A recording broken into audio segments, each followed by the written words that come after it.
Tu comida y tu hermano, por Michael Hart. Romanos capítulo 14, versículo 1 al capítulo 15, versículo 7. Esta sección constituye un solo bloque de enseñanza centrado en un asunto que inicialmente podría parecer de poca importancia para los cristianos del siglo XXI. Trata acerca de las posturas adoptadas por los primeros cristianos en Roma frente al consumo o abstención de ciertos alimentos. Sin embargo, al profundizar en el tema, se desvela una verdad opuesta. Existen principios subyacentes altamente relevantes en la actualidad. Muchos conflictos entre creyentes podrían resolverse o incluso prevenirse si aplicáramos más estos principios. La situación en Roma. La afirmación inicial de este pasaje exhorta a recibir a los débiles en la fe. Esto suscita la pregunta: ¿quiénes son estos creyentes débiles? El versículo siguiente lo aclara. Otro, que es débil, come legumbres. Es probable que esta diferencia de actitud surgiera, al menos parcialmente, del hecho de que en la iglesia en Roma había creyentes tanto de origen judío como gentil. Aquellos de ascendencia judía estaban habituados a evitar los alimentos impuros y habrían experimentado dificultades para ejercer su libertad cristiana. Creían que las leyes dietéticas judías eran parte de lo que los definía como pueblo de Dios, en contraposición a los perros, similar a lo sucedido con Pedro en Hechos capítulo 10 versículos 9 al 16. Adicionalmente, es posible que algunos tuvieran preocupaciones extras que los llevaban a abstenerse de cosas que en sí mismas no eran impuras, como el vino o la carne en general. Tales escrúpulos podrían haberse originado en otras consideraciones, como la posibilidad de que ciertos alimentos hubieran sido ofrecidos en sacrificio a los ídolos antes de que los compraran. A primera vista, ¿qué podría ser menos relevante que las diferencias en los hábitos alimentarios? ¿Por qué el apóstol Pablo estaría interesado en este asunto y por qué el Espíritu Santo lo llevaría a dedicar una sección tan importante de esta epístola a este tema? La cuestión es que esto no se trataba simplemente acerca de los hábitos alimenticios, sino que existía el riesgo de que esta cuestión afectara a las relaciones fraternales entre los creyentes e incluso a su capacidad para disfrutar plenamente de su relación con Dios en la alabanza y la adoración. El versículo 3 dice: el que come no menosprecia al que no come, y el que no come no juzgue al que come, porque Dios le ha recibido. Existían dos grupos, cada uno inclinado a comportarse de una manera que no estaba en conformidad al amor fraternal. Aquellos que se sentían libres para comer de todo, los fuertes, corrían el riesgo de mirar con desdén a los que no lo hacían, los débiles. Los débiles, por su parte, corrían el riesgo de juzgar a los fuertes por su comida. En la actualidad, lo que resulta particularmente instructivo para nosotros en este capítulo es la manera en que Pablo anima a cada uno de estos grupos, especialmente a los fuertes. Él los exhorta a cambiar su actitud, sus emociones y su comportamiento hacia sus hermanos. La mente humana habría propuesto un enfoque muy diferente. 1. Determinar cuál de los grupos tenía razón y cuál estaba equivocado. 2. Aquellos que tenían razón deberían instruir a los que estaban equivocados. Y 3. Los que estaban equivocados deberían cambiar su comportamiento. Sin embargo, Pablo no los insta a seguir estos métodos. Esto resulta aún más sorprendente cuando el apóstol expone cuál es la perspectiva correcta. Él escribió: yo sé y confío en el Señor Jesús que nada es inmundo en sí mismo. Y, así que, los que somos fuertes. Romanos capítulo 15, versículo 1. Pablo se identificó con aquellos que comprendían la libertad cristiana en relación con la comida y la bebida. Los débiles no disfrutaban plenamente de la verdad. Sin duda, este es el motivo por el que no se les debía pedir que juzgaran correctamente en asuntos difíciles. Romanos capítulo 14, versículo 1. Pero esto no se trataba simplemente de explicar a los débiles que la libertad cristiana incluye la libertad de comer todo tipo de alimentos, a excepción de la sangre y de ahogado. Véase Hechos 15, 29. La principal pregunta de Pablo no era ¿quién tiene razón? Ni siquiera ¿qué es lo correcto? Sino ¿cómo podemos tratar a nuestros hermanos como corresponde a cristianos y para la gloria de Cristo? Para el hermano fuerte, esto implicaba discernir el uso de su libertad cristiana, cómo ejercerla y en qué circunstancias y contextos sería mejor renunciar a ella. Para el hermano débil, esto implicaba comprender si era correcto juzgar a los demás basándose en su propia conciencia. ¿Cómo tratar con creyentes que no ven las cosas como nosotros? Pablo propone una serie de indicaciones significativas que elevan la cuestión más allá de temas como la comida y la bebida, o las diferencias de opinión. Estas indicaciones apuntan al corazón y al centro de la fe cristiana, no solo a los síntomas, sino también a las causas y actitudes subyacentes. Están diseñadas para impactar nuestros corazones y nuestras conciencias. Versículo 3. Porque Dios le ha recibido. ¿Qué razón tan conmovedora para reconsiderar nuestra actitud hacia nuestro hermano? Dios lo ha recibido. El amor y la gracia de Dios se revelaron en Cristo y deberían regir incluso los aspectos más pequeños de nuestras vidas. Versículo 4. ¿Tú quién eres, que juzgas al criado ajeno? Este punto se dirige al creyente débil, que al considerar lo bueno y lo malo de las acciones de su hermano, había olvidado un punto importante. Su hermano no es responsable ante él, sino ante el Señor. Versículo 5. Uno hace diferencia entre día y día, otro juzga iguales todos los días. Cada uno esté plenamente convencido en su propia mente. Además, se debe dejar espacio para que haya el ejercicio individual. Es bueno tener convicciones, pero no debemos imponerlas a los demás ni entrar en disputas por cuestiones que nos afectan profundamente. ¿Cuánto daño se ha hecho al intentar que todo el mundo comparta nuestros puntos de vista? A veces incluso opiniones personales o caballitos de batalla. En lugar de eso, deberíamos ejercitarnos constantemente en oración ante el Señor. Versículos 6 al 9.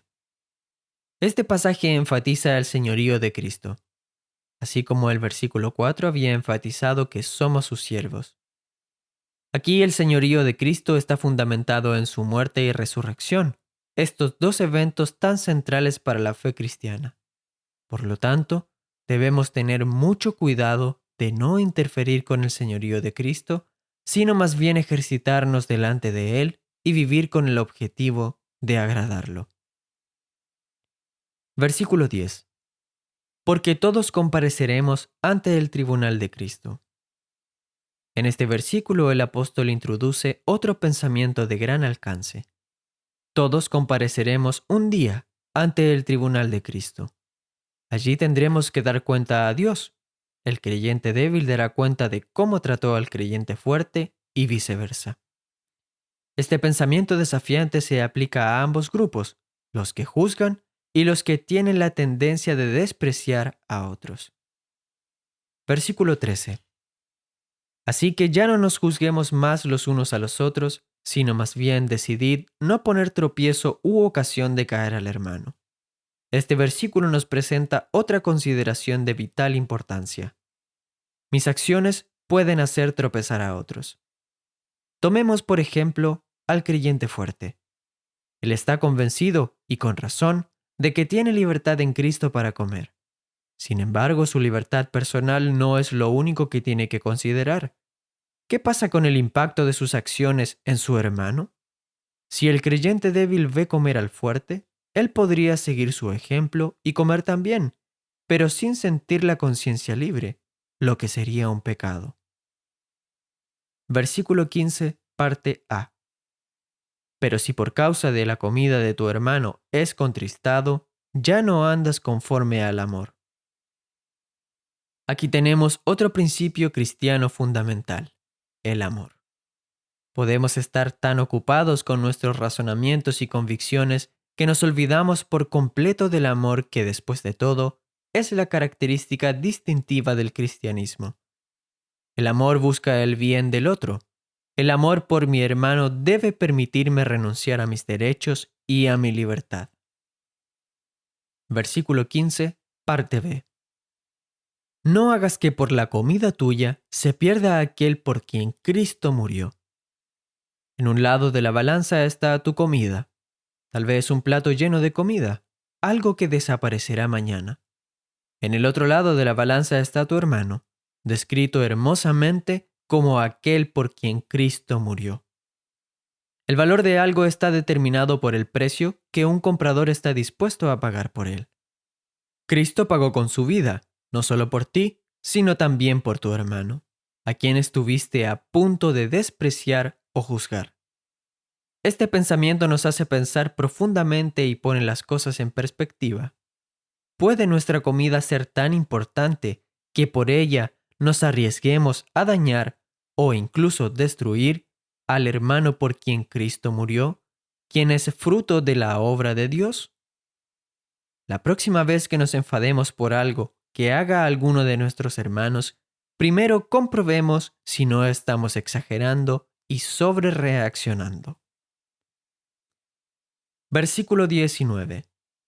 Así que sigamos lo que contribuye a la paz y a la mutua edificación. Se nos invita a meditar en dos aspectos adicionales. ¿Estamos concentrándonos en los temas adecuados? ¿No deberíamos permitir que nuestros puntos de vista más apreciados o quizás más arraigados pongan en riesgo lo que verdaderamente importa, la paz y la mutua edificación? Es sencillo dejarse llevar por una convicción u otra y olvidar preguntarnos si el conflicto resultante beneficiará a alguien o si contribuirá a la armonía y a la paz. Ahora bien, la intención de este artículo no es disuadirnos de defender la verdad, pues tenemos la responsabilidad de contender ardientemente por la fe que ha sido una vez dada a los santos, mantenernos firmes y constantes y permanecer firmes. Sin embargo, debemos tener precaución.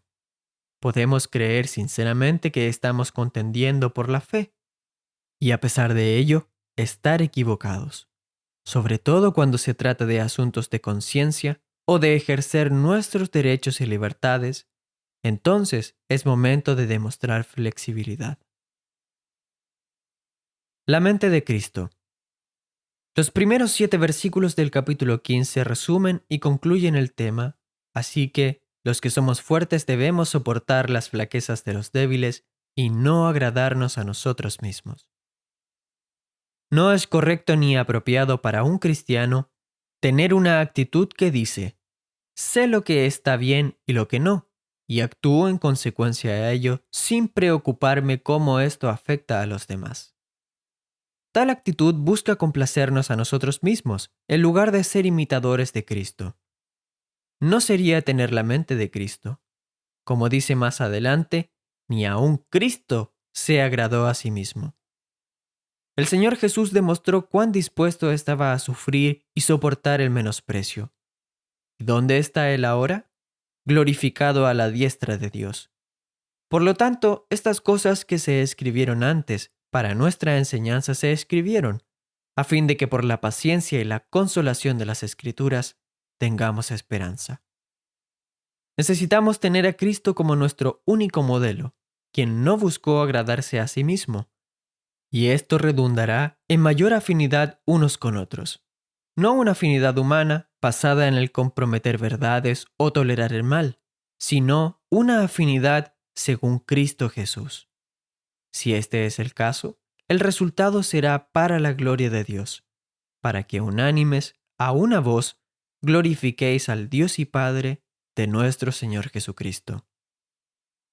Quizás es por eso que el enemigo frecuentemente intenta hacer que caigamos en nuestra tendencia a juzgar, o en su defecto, a menospreciar. Esto obstaculiza nuestra capacidad de alabar y adorar unidos. Nos impide obrar según nuestro carácter de sacerdotes santos, no solo como sacerdotes individuales.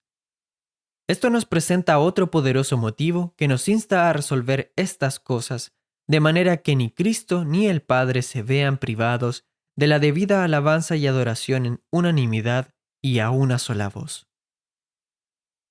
Es interesante comparar la declaración final, Romanos 15:7, con la inicial, Romanos 14:1. Al final del pasaje se nos dice que nos recibamos los unos a los otros, no solo a los débiles o a los fuertes, y que debemos hacerlo así como también Cristo nos recibió. Mientras que en el principio del pasaje dice, porque Dios le ha recibido. La palabra porque, capítulo 14, versículo 3, justifica el hecho de que Dios ha recibido al hermano.